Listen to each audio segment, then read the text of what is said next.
After weeks of high-charged political drama, claims of horse trading and a foreign conspiracy, Imran Khan has been voted out of power.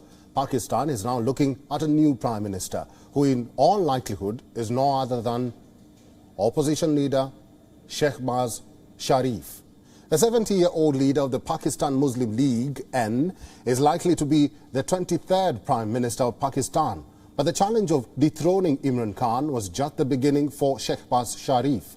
If voted to be the new premier, Shehbaz Sharif will be staring at a list of challenges to be tackled urgently that have been left behind by the Khan government. The first and the most crucial challenge ahead for the PMLN leader is Pakistan's dwindling economy. When Prime Minister Imran Khan came to power, Pakistan's number books were not in the best shape. But till the date of his ouster, the problems have undoubtedly worsened. The no-confidence motion against Khan was moved on the grounds that his government had mismanaged the economy in Pakistan. Pakistan has a foreign debt of $130 billion. That is 43% of its GDP. Inflation levels are over 12%, and the Pakistani rupee has fallen to 190 to the US dollar.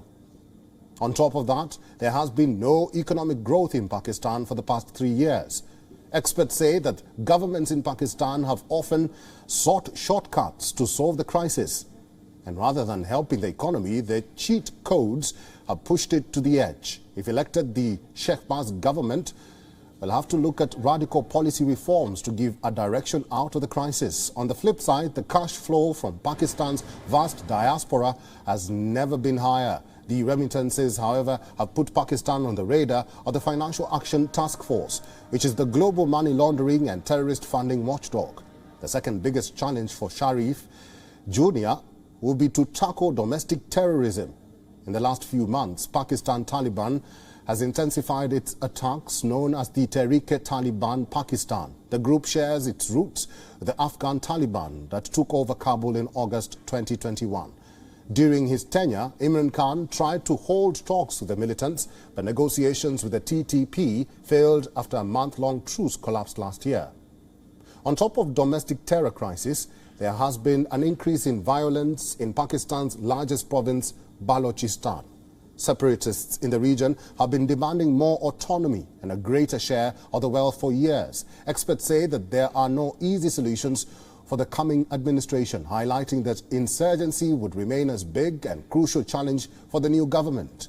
In his last few days clutching to power, Imran Khan accused the West orchestrating his removal with the opposition parties. Khan cried a foreign conspiracy to dethrone him, and that worsened Pakistan's already patchy relations with the West. Shehbaz Sharif will have to work hard to patch up relations with Washington, a key arms supplier to Pakistan.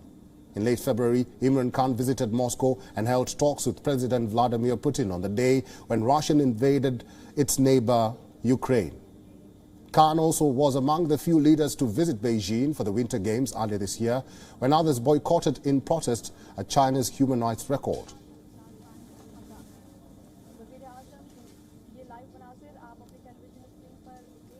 For more insight on the challenges that lie ahead for Pakistan, senior journalist Omer Altaf is joining us live from Pakistan's Islamabad. Omer, welcome to WION. Thank you. If Shehbaz Sharif is chosen as the new Prime Minister of Pakistan, in your view, is he ready for the seat and to take charge? Yes, I think so. Shehbaz Sharif is a very experienced administrator. He has served 3 terms as the Chief Minister of Punjab, and he has overseen rapid execution of infrastructure and construction projects in the province, and he enjoys the confidence of the majority in the House now. But what Shehbaz Sharif's greatest challenge would be as he becomes the Prime Minister would be what kind of a team he assembles, because who gets the key ministries, because he has got a lot of coalition partners alongside him. So how would he distribute portfolios? But when he gets that done, I think Shehbaz Sharif is ready for the job, because he's a very experienced and he is known for his administrative skills.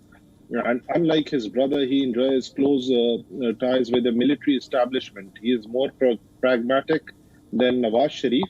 and so he is expected to go along well with the military establishment. Shehbaz is more of a doer who believes in getting projects executed on timely execution of projects. And he was also instrumental in implementation of CPEC projects, particularly the energy projects and road infrastructure projects. Right. So Shehbaz is fairly skilled to take the reins of the country. Omer, what next for Imran Khan? Sources say a directive has been issued to stop any government official traveling abroad. Do you think fleeing was part of his plan? No, absolutely not. And no such directive has been issued as yet.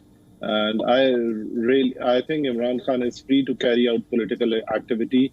In a couple of hours from now, he is going to be leading a protest in Islamabad. So it's going to be business as usual for Imran Khan as an opposition leader. His party is still the largest party in the National Assembly. So Imran would be very relevant on the political horizon of Pakistan, even though he is no longer the Prime Minister of the country.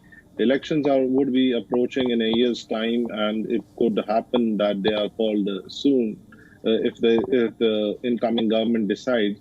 So Imran Khan is going to hit the campaign trail and push his narrative of a foreign-funded conspiracy which he claims was hatched to oust his government. So that is going to be his rallying cry as he hits the campaign trail. I've been talking to senior journalist Omer Altaf from Islamabad. Thank you, Omer, for your insights and for talking to WION today. Thank you. WION is now available in your country. Download the app now and get all the news on the move.